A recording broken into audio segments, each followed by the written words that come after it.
We're packing up the last few things and then crossing the border. Wish us luck. Hey, have you seen my catnip anywhere?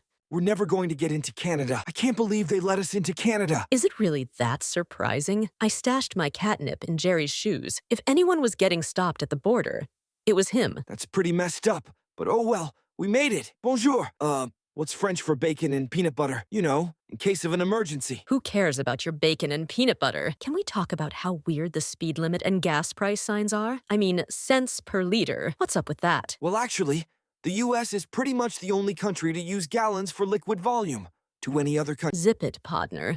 I don't need another one of your educational lectures. We're still on our way to Alaska with Mom and Jerry. So far, Canada has been pretty much the same as America, despite the weird metric system stuff. And that one day, Mom and Dad stopped at something called a brewery. They acted a little strange after that and kept giggling even though I didn't do anything cute. Yeah, Mom went to bed really early that day. Weird. The next day, we were back on track, kind of. We got stuck in traffic for a while, but eventually made it to the next camping spot. I didn't like it very much because a really big dog came up to our van. Mom and Dad must have known the dog because they called it by its name.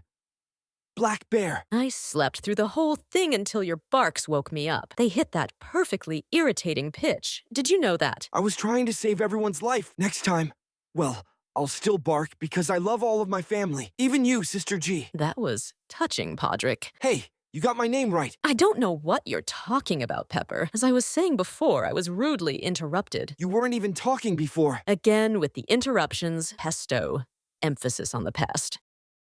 Anyways, Mom and Jerry decided to go on a crazy biking adventure and came back all scratched up. I suspect it was Jerry's fault. I tried a few of the bike trails too, but I didn't like it. We're about halfway through Canada now, and one camp spot closer to reaching Alaska. See you next time. I finally found my catnip.